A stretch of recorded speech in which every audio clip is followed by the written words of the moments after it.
अरे मोरी रानिया तुम्हारी के भागी नहीं घायल रे रानिया। अरे रानिया अरे मारना वाले गाई नहीं रानिया। तुझे मैं नौकरी रोटी सब धरा दूंगी। बहुत हिम्मती थी वो।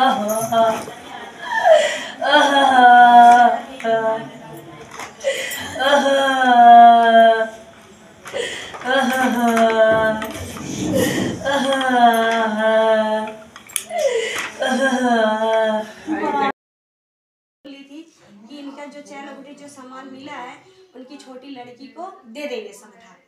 तो मेरी बहन इतना जानकारी उसको हो गया था कि मेरे चैन अंगूठी अपने बेटी को दे देंगी। तो मेरे मतलब आपकी जो बहन की ननद को दे देंगे। हाँ, उनकी एक छोटी बहन शादी ठिकाई थी।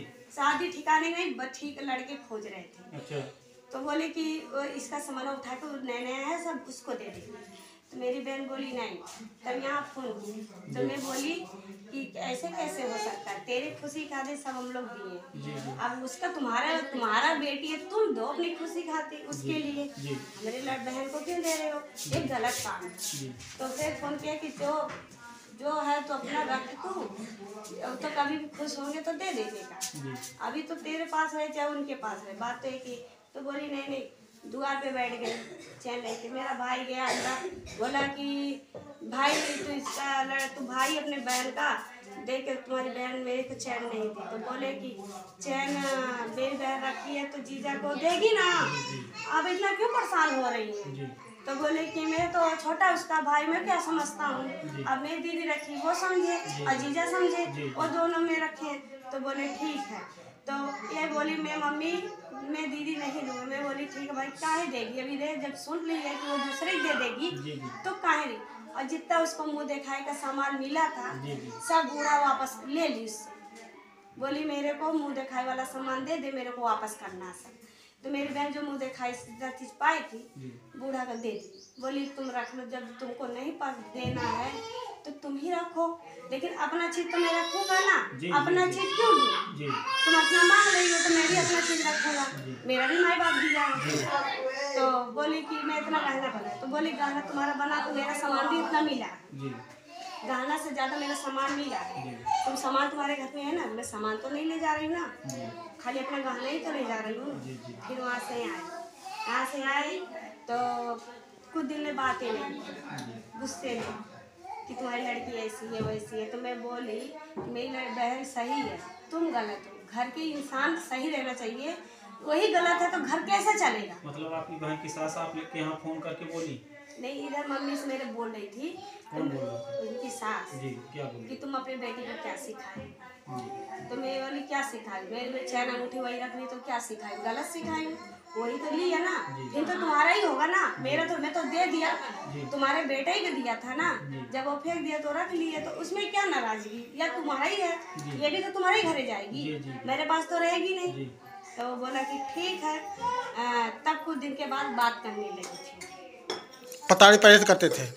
पताड़ी लोग पहले से करते थे। दहेज को लेकर उनके मन में लालच काफी पहले से। इनके घर में बहुत ज्यादा सामान दिए हैं, 40-50 हजार तिलक रक्षा दिए थे, सब कुछ दिए थे, और पूरा इनका घर पूरा भर गया, उसका मन बढ़ गया कि लोग बहुत पैसे वाले हैं। तो इसका मन है कि जब पैसा कमा, जब ये ब्याह शादी होगा तो कमाना भी कम कर दिया। तो कमाना भी कम कर दिया। पहले शादी के पहले क्या काम बोल रहे थे कि फर्नीचर का काम करता हूँ, मेरा लड़का फर्नीचर का काम करता है। जब शादी तय हो रही थी, मेरा लड़का 18,000 महीना कमाता है। हाँ, शादी होने के बाद तो पता चला कि घर पे ही रह रहा है। फिर पता चला कि 2 महीना रहता तो कभी कहता पेट में दर्द है, तो कभी कहता है सूजन आ गई है, तो कभी अंदर छाला हो जाता था, तो क्या कहता था फोन करके मेरी बहन को कि छाला हो गया है, डॉक्टर बोला है कि दवाई नहीं कराओगे तो मर जाओगे, कैंसर हो जाएगा। तो मैं बोली कौन सा इतना बड़ा इसको छाला हो गया कि कैंसर हो गया, जब ना गुटखा खाता था, ना दारू पीता था, ना बीड़ी पीता था, तो एक छाला से कैसे कैंसर हो जाता है? तो झूठ मतलब वो बताता था कि डॉक्टर से पूछ के आए हैं, डॉक्टर बोला है कि ज़्यादा दिल्ली नहीं जियोगे, छाला हो गया, कैंसर हो जाएगा, दवा। तो फ़ोन करके रोने लगता था। तो मम्मी के दया में आ जाती थी कि अभी तो नहीं शादी की। जब रिपोर्ट की बातें आती थी तो क्या कहता था कि रिपोर्ट अभी नहीं है, डॉक्टर बाद में। तो मैं बोली कि ये छाला से उसको डॉक्टर इतना लंबा, कौन सा इतना बड़ा बड़ा डॉक्टर, गांव से इतनी बड़ी बड़ी परेशानी होती है तो सब लेके दिल्ली बम्बई भागते हैं। अब तुम्हें कौन से डॉक्टर बोल दिए कि तुम दिल्ली से गांव में आओगे अथवा करने? सबसे बड़ा बड़ा तो डॉक्टर वहीं रहता है। तो यहाँ क्या करने, जो है इलाज, भाई कमा रहे हो भले पैसा मत दो, अपना इलाज पहले कर लो, तुम ठीक हो जाओगे। मेरी मम्मी, मेरी लड़की मेरे पास रहेगी, खाने पीने का, पहनने ओढ़ने का हम दिक्कत नहीं है। आज तक ले पाली हूँ, तो इतना दिन पालने में क्या है? हमें कष्ट नहीं, 1 साल रखो चाहे 2 साल, हम अपने बेटी का रख सकते हैं, हमें बोझ नहीं है हमारी लड़की। तुम अपने ठीक से हो जाओ। बोले अम्मा हमको अच्छा उसके बिना नहीं लगता है। तो मेरी मम्मी ठीक हो जाओ, आके फिर ले जाना, अपना व्यवस्थी कर लेना। ये नहीं है कि जाने के बाद भूखे मारो, ये सब नहीं करना पड़े। तो बोले कि ठीक है, तो सब व्यवस्थित कर लिया, तो इसको लेकर गया। अच्छा कि बताइए, इतनी बड़ी जब वो आप लोगों के यहाँ फ़ोन करते थे, डॉक्टर ये बोल रहा था कि आपके पास समय नहीं है, तो अपने मम्मी और पापा या और कोई सदस्य से नहीं बताए थे? अपने मम्मी पापा बताते थे, वो भी लोग झूठ ही बोलते थे।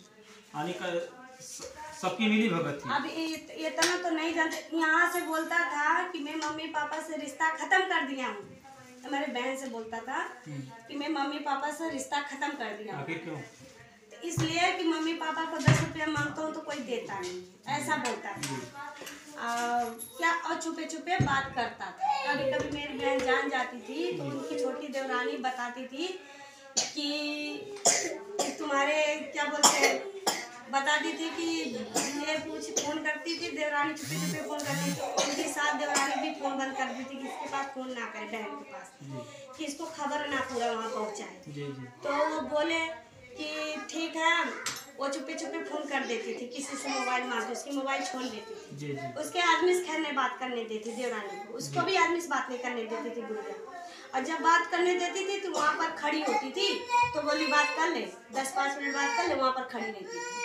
जब ये अपनी देवरान से बात करती थी ना, वो बात उसके देवरानी से, उसके देवरानी अपने आदमी से बात नहीं करने देती थी, सास, छोटे बेटे और छोटी बहू से। हाँ, आपस में नहीं बात करने देती मतलब कि ओढ़ के थे 1 घंटा कुछ भी मजाक मस्ती कर सकते, वो नहीं करने देती थी। भाई जब वो बोली तब यहाँ छुपे छुपे बहन के फ़ोन करती थी कि दीदी ऐसी ऐसी बात है, भैया तो फ़ोन करते हैं। और यहाँ वो बोलता था कि मैं फ़ोन नहीं करता हूँ, असम कसम सब खा लेता था। तो जब असम कसम खा लेता तो भैया किसको विश्वास नहीं होगा, ये तो होगा कि भाई कसम खा रहा तो कसम के माँ बाप को झूठा तो नहीं खाएगा, ऐसा करके करता था। तो फिर हम लोग बोले कि भाई सही बात होगी, भाई मुसीबत सब पे आती है, कभी सुख होता कभी दुख होता है।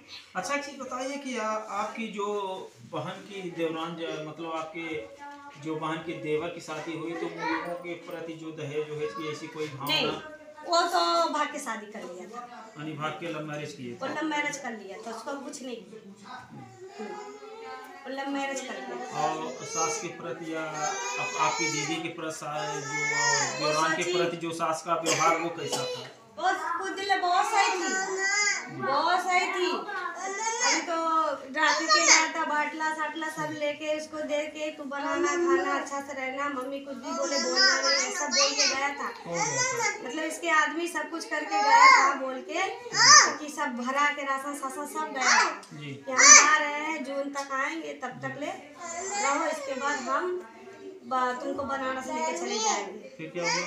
बनारस का ये नाटक दिखा दिया। अब बनारस जाने का सोमवार को डेट बनाया था, तो बनारस गया ही नहीं,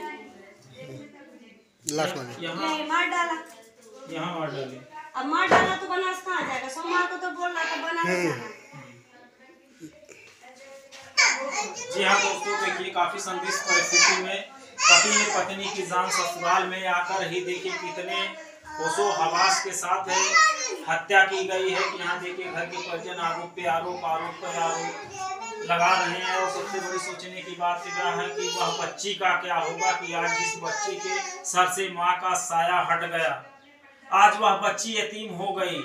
कैसे कल्पना की जाए कि उसके पालन पोषण, पढ़ाई लिखाई या जीवन यापन की उज्जवल भविष्य की कामना कैसे की जाए। ऐसी घटनाएं हमारे समाज को झकझोर दे रही हैं और मैं प्रशासन से यही आग्रह करता हूं कि इस घटना में निष्पक्ष जांच की जाए, जो भी दोषी पाया जाता है कड़ी से कड़ी कार्रवाई की जाए। और मिलते हैं किसी नेक्स्ट वीडियो में। आज के लिए इतना ही। जय हिंद, जय भारत।